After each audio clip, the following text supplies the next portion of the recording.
អូមួយនេះថតតាំងពីក្មួយនៅក្នុងពោះដល់ក្មួយកើទេតំបានកាត់វីដេអូ3នាក់បងប្អូនណាត់គ្នាទៅរើសលៀសនៅសមុទ្រហើយទឹកងាយខ្លាំងមែនតើញ៉ាំមកលោកមុនងាយដល់នេះហើយបានលៀសសធំធំហ្មង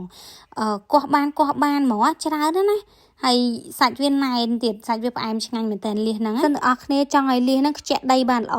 កុំភ្លេចយកទឹកសមុទ្រមកវិញយើងត្រាំវាមកយប់ទៅវានឹងខ្ជាក់ដីបានល្អហើយយើងដាក់ទឹកយើងធម្មតាឬដាក់ទឹកមួយម្ទេសវាអត់សូវខ្ជាក់ដីដូចយើងដាក់ក្នុងទឹកសមុទ្រទេហើយសម្រាប់ថ្ងៃនេះវិញគឺខ្ញុំយកលៀសហ្នឹងមកធ្វើលៀសហាលអានេះគឺយើងចងមួយកណាត់ដាក់ស្រោះវាមួយផ្លែតអាហ្នឹងអត់ស្រោះអត់យូរទេព្រោះយើងខ្លាចវាបើកមាត់ដល់ពេលបើកមាត់គឺយើងធ្វើលៀសហាលអត់បានទេអានេះគឺយកវាមកចាក់ដើម្បីប្រឡាក់គ្រឿងបុកមិញហ្នឹងមានអំបិលម្ទេសខ្ទឹមហ្នឹងណាអ្នកខ្លះគាត់រោយលូឌីបន្ថែមពីលើពេលយើងលាយសពហើយគឺតំណងមែនតែនពណ៌វាឡើងក្រហមហ្មងហើយហិលអានេះខ្ញុំដាក់រៀងអំបិលរៀងជ្រុលបន្តិចវារៀងប្រៃហើយអត់មានថ្ងៃហាលអាចដាក់ចូលអូវ៉ាន់ដូចខ្ញុំបានណាមានតែបាយកកមួយចានមកគឺត្រូវហ្មងអានេះគឺញ៉ាំជាមួយបាយកកអានេះខ្ញុំសុំញ៉ាំដៃដោយសារញ៉ាំម្នាក់ឯងនិយាយថាអូឆ្ងាញ់ណាស់ឃើញហើយឃ្លានទៀតហ្មង